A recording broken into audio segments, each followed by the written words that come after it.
बाबूलाल मरांडी बोले, हेमंत सोरेन को गलत कार्यों को न दोहराए चंपई। झारखंड में महागठबंधन सरकार लूट खसोट की सरकार है। पूर्व मुख्यमंत्री हेमंत सोरेन जमीन घोटाले में जेल में बंद हैं। नए मुख्यमंत्री चंपई सोरेन पूर्व सीएम के रास्ते पर नहीं चल ले, वरना हेमंत जैसा भुगतना होगा। यह बात भाजपा प्रदेश अध्यक्ष बाबूलाल मरांडी ने कहा। वही मंगलवार को चंडीगढ़ डैम रिसर्च में पूर्व विधायक अरविंद कुमार सिंह उर्फ मलखान सिंह को पार्टी में शामिल कराने के बाद बोल रहे थे। बाबूलाल मरांडी ने कहा कि मुख्यमंत्री चंपई सोरेन कहते हैं कि हेमंत सोरेन के कार्य को आगे बढ़ाएंगे, उन्हें इसका दुष्परिणाम भुगतना पड़ेगा। कांग्रेस ने यहाँ के लोगों को भावनाओं को नहीं समझा है। अटल बिहारी वाजपेयी की सरकार बनी तब हमें हमारा झारखंड मिला। श्री मरांडी ने कहा कि हेमंत राज्य की जनता को धोखा दिया है। हेमंत सरकार ने राज्य को लूटा है। युवा बेरोजगार राज्य में श्रम पत्र लिखकर 6.5 लाख बच्चों के भविष्य के साथ वर्तमान सरकार ने खिलवाड़ किया है। आदिवासी मूल निवासी व दलित खुद को ठगा महसूस कर रहे हैं। उन्होंने कहा कि 2024 में लोकसभा चुनाव में एनडीए 400 का आंकड़ा पार करेगी। झारखंड की सभी लोकसभा सीट पर भाजपा का परचम लहरेगा। झारखंड के मतदाता जागरूकता के लिए रील या पोस्टर बनाए, पाए 10 लाख रुपए तक के इनाम।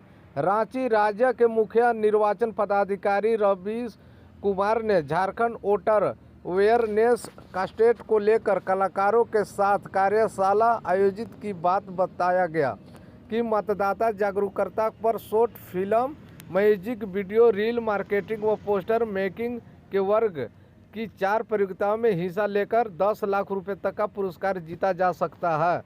प्रतियोगिता में प्रविष्ट की आखिरी तिथि 31 मार्च 2024 रखी गई है। श्री रवीश कुमार ने कहा कि कलाकार लोकतंत्र के महापर्व के प्रचार प्रसार में भागीदारी बनकर अपनी कला को सर्वश्रेष्ठ उपयोग करने में के पुरस्कार भी जीत सकते हैं। उन्होंने बताया कि नेशनल वोटर अवेयरनेस कास्टेल की तर्ज पर झारखंड के वोटर अवेयरनेस कास्टेट आयोजित किया जा रहा है। सभी आयु वर्ग को लेकर इसमें हिस्सा ले सकते हैं। प्रविष्ट प्राप्त होने के बाद मुख्यालय स्तर पर गठित निर्णय मंडली बेहतर रचनाओं को पुरस्कार करने के लिए चयनित करेगी। प्रतिभागी के सोशल मीडिया इमेजेस के पुरस्कार पर आधार होंगे। प्रतियोगिता की विस्तृत जानकारी राज्य के मुख्य निर्वाचन पदाधिकारी वेबसाइट से भी प्राप्त की जा सकती है। झारखंड कैबिनेट विस्तार में उलझन में फंसी झामुमो कांग्रेस। मंत्री पद को लेकर इन नामों की हो रही है जोरों पर चर्चा। रांची चंपई सोरेन सरकार में 16 फरवरी को कैबिनेट विस्तार करेगी। मंत्री पद को लेकर सत्ता पक्ष में राजनीतिक सरगर्मी तेज हो गई है। झामुमो और कांग्रेस के 8 मंत्रियों को चंपई सोरेन की सरकार में जगह मिलना चाहिए। कांग्रेस के कोटी से 3 मंत्रियों के लिए जगह तय है। कांग्रेस के अंदर मंत्री पद को लेकर तस्वीर साफ नहीं है। कांग्रेस आलाकमान पुराने चेहरे पर ही भरोसा करे या फिर नए कमान को दे, इसी पेच में फंसा है। कांग्रेस विधायक दल के नेता आलमगीर आलम सहित कई नेता पुराने मंत्रियों के साथ आगे बढ़ने के लिए लॉबिंग कर रहे हैं। प्रदेश के कई नेताओं का मानना है कि 5-6 महीने के लिए पार्टी को किसी भी बदलाव की ओर नहीं जाना चाहिए। वही हेमंत सोरेन सरकार में मंत्री रहे नेताओं ने दिल्ली दरबार तक अपनी बात पहुंचाई है।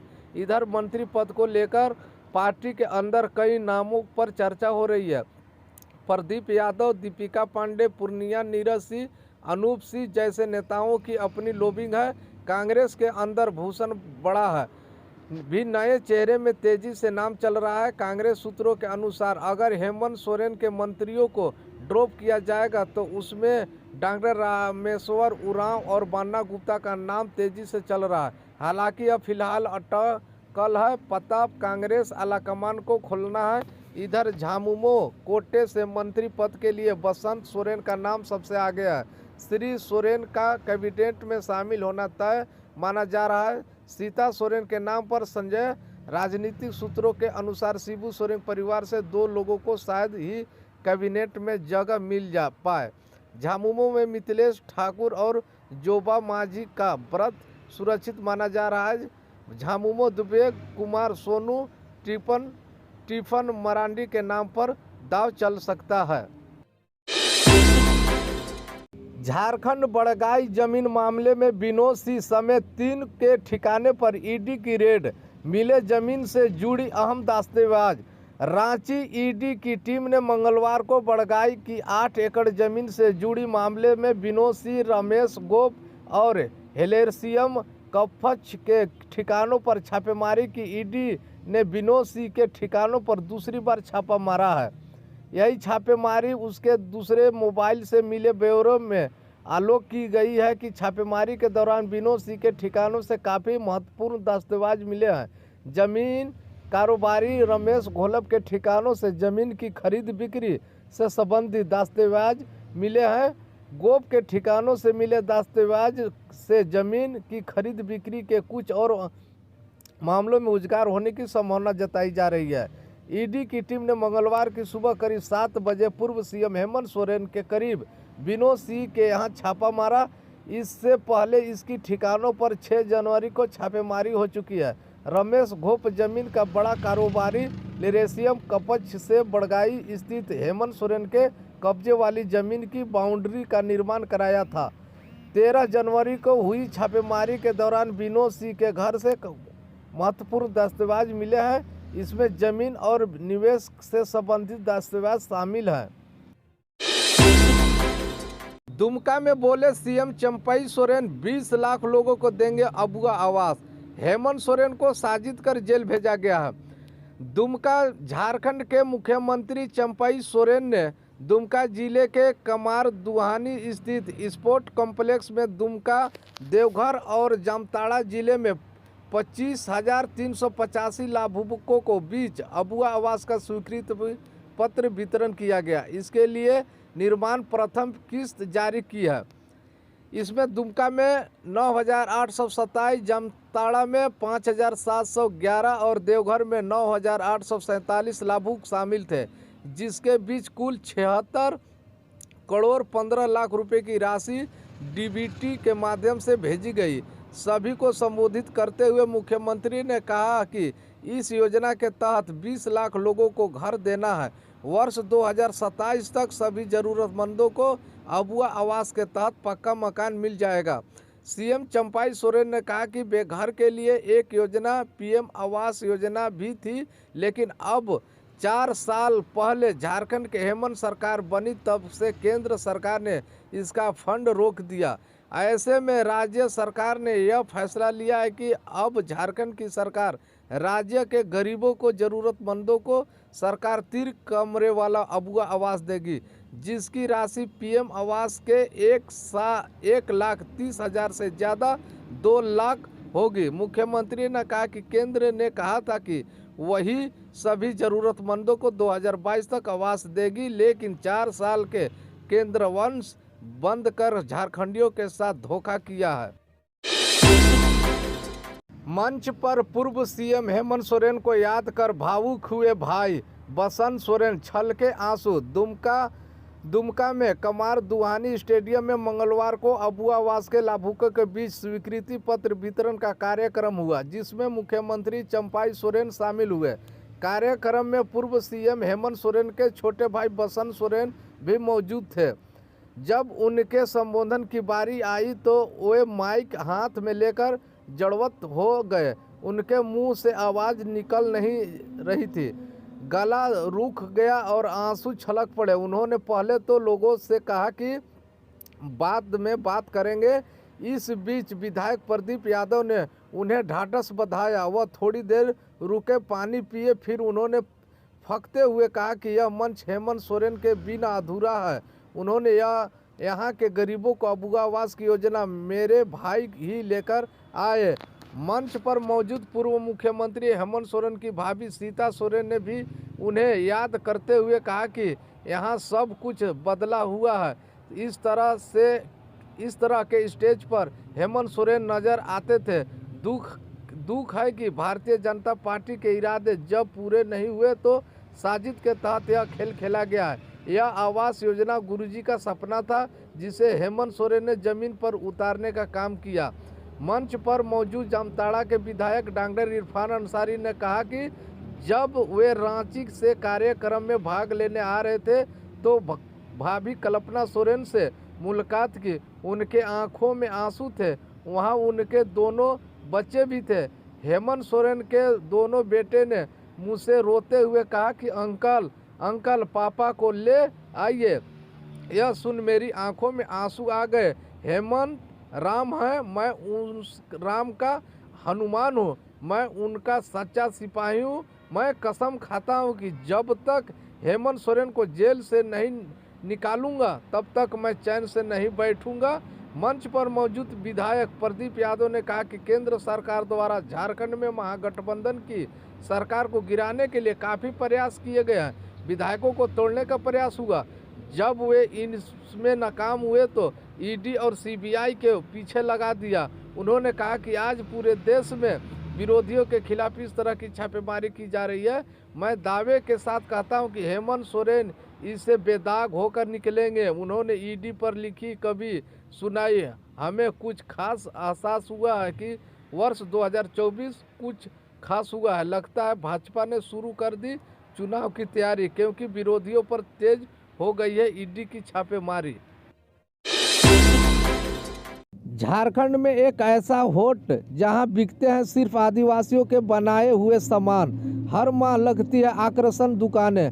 झारखंड के इस शहर में एक ऐसा हाट लगता है जहां सिर्फ आदिवासियों की ओर से निर्मित उत्पाद ही बिकते हैं। जनजातीय कला के साथ खान पान को भी इसे बढ़ावा दिया जाता है। हर महीने में 7 दिन लगने वाले इस हाट यहाँ के लोग बेसब्री से इंतजार करते हैं। जमशेदपुर के कदमा के प्रकृति के इस होट का नाम जोहार हाट दिया गया है। इस अनूठी परंपराओं का जिम्मा उठाया है टाटा स्टील फाउंडेशन ने। जोहार हाट अपनी पहली वर्षगांठ मना रहा है। हर माह 14 से 20 तारीख लगने वाले इस अंतर्राष्ट्रीय आदिवासी होट ने अब जमशेदपुर में अपनी अलग पहचान बना ली है। इसकी सबसे बड़ी खासियत इसका नियमित आयोजन है और इसमें लाभ होने वाले आदिवासी लोग हैं। टाटा स्टील फाउंडेशन की इस तरह उद्देश्य देश भर में आदिवासियों कला और संस्कृति को बढ़ावा देना है। एक वर्ष के दौरान जोहार हाट ने 15 जनजातियों के 120 से अधिक प्रतिभागियों को शामिल किया है और इनमें 6000 से अधिक लोग शामिल हुए हैं। जोहार हाट की सालगिरह के जश्न में कला, कतमा, उपचार, परंपराओं और व्यंजन परोसने वाली आदिवासी दुकानें शामिल होती है। इसमें आदिवासी कारीगर, चिकित्सकों और घरेलू रसोइयों के साथ बातचीत की पेशकश भी की जाती है। आदिवासी पेंटिंग इसका एक मुख्य आकर्षण है। इस दौरान यहाँ आदिवासी संगीत, फिल्म, स्किन, आभूषण बनाना, आदिवासियों व्यंजन तैयार करने के बारे में और बताया और सिखाया जाता है। झारखंड कैबिनेट में हुआ फैसला, अब इंजीनियरिंग की पढ़ाई के लिए सभी वर्गों के छात्राओं को मिलेगी छात्रवृत्ति। रांची राज्य सरकार छात्राओं को तकनीकी शिक्षा प्राप्त करने के लिए प्रोत्साहित राशि प्रदान करेगी। कैबिनेट ने माकी मुंडा छात्रवृत्ति योजना लागू करने के प्रस्ताव पर सहमति दी है। इस योजना के तहत 10वीं पास करने के बाद राज्य के तकनीकी स्थानों से डिप्लोमा कोर्स करने वाले छात्राओं को 15,000 रुपये और 12वीं पास इंजीनियरिंग की पढ़ाई करने वाले छात्राओं को 30,000 रुपये सालाना छात्रवृत्ति के रूप में प्रदान की जाएगी। योजनाओं का लाभ 8 लाख रुपये का कम वार्षिक आय वाले सभी वर्ग के परिवार की छात्राओं को दिया जाएगा। बिना किसी विषय में फेल हुए न्यूनतम 50% अंक के साथ प्रोन्नति पाने वाली छात्रवृत्ति की हकदार होगी। योजना का लाभ शैक्षिक सत्र 2023-24 में अपने शेष पाठ्यक्रम के लिए छात्राओं को प्रोत्साहित राशि प्रदान की जाएगी। डिप्लोमा कोर्स के लिए 3,000 व इंजीनियरिंग के लिए हर साल 1,200 रुपये छात्राओं को छात्रवृत्ति प्रदान की जाएगी। मंत्रिपरिषद ने गैर सरकारी स्थानों और मदद के कल्याण विभाग के छात्रावासों के निर्माण, संचालन व प्रबंधन की योजनाओं पर सहमति दी है। इसके लिए झारखंड अनुसूचित जनजाति, पिछड़ी जातीय अल्पसंख्यक छात्रावास पोषण योजना 24 के गठन के स्वीकृति दी गई है। इसके तहत चयनित एनजीओ छात्राओं रख रखाव व संचालन की पूरी जिम्मेदारी उठाएगी।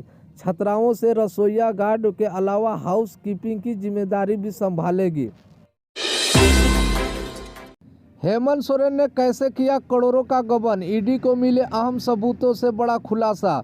हेमंत सोरेन झारखंड सरकार के किसी संगठन का मुख्य कार्य अधिकारी पद के लिए 50 लाख रुपए, वरिष्ठ पदों के लिए 70-80 लाख रुपए और सरकारी भूमि को मुफ्त में आवेदन करने के लिए 2.5 लाख करोड़ रुपए ये रेट कार्ड है जो प्रवर्तन निदेशालय ईडी को पूर्व मुख्यमंत्री हेमंत सोरेन के कथित सहयोगी के जब्त किए गए फोन के व्हाट्सएप चैट से प्राप्त हुए हैं। एजेंसी ने बताया कि चैट में लाखों रुपए के लिए फाइल्स और करोड़ों लोगों के लिए फोल्डर्स जैसे कोड शब्दों का इस्तेमाल किया गया था। चैट में बातचीत कथित तौर पर पूर्व मुख्यमंत्री हेमंत सोरेन को सरकार में प्रमुख सचिव के पद पर बैठे वरिष्ठ आईएएस अधिकारी और झारखंड में फिक्सरों या व्यापारियों के बीच हुई थी, जो ईडी को जब्त किए हुए फोन में मिले थे। पिछले साल सितंबर महीने में राज्य सरकार में 35 पन्नों में एक लेटर भेजा गया था। उस लेटर में नकदी काले धन के सफ़ेद करने के सबूत दिए गए थे। साथ ही साथ ट्रांसफर पेंडिंग को लेकर हुए घोटालों की जांच शुरू करने का आदेश देने का अनुरोध किया गया था। पिछले महीने प्रवर्तन निदेशालय ने झारखंड के पूर्व मुख्यमंत्री हेमंत सोरेन जमीन घोटाले मामले में गिरफ्तार किया गया था। गिरफ्तारी के बाद ईडी ने जांच तेज कर दी है। ईडी को ट्रांसफर पोस्टिंग को लेकर लिए गए पैसे मांगने के सबूत मिले हैं। व्हाट्सएप चैट में ईडी को कई अहम सबूत मिले हैं। बीते महीने 31 जनवरी को मनी लॉन्ड्रिंग मामले में 7 घंटे की पूछताछ के बाद ईडी ने हेमंत सोरेन को गिरफ्तार किया था। ईडी को हेमंत सोरेन के लिए दिल्ली स्थित आवास में छापेमारी के दौरान 36 लाख रुपए कैश और 2 लग्जरी कारें भी मिली थी, जिसे ईडी ने जब्त कर ली थी।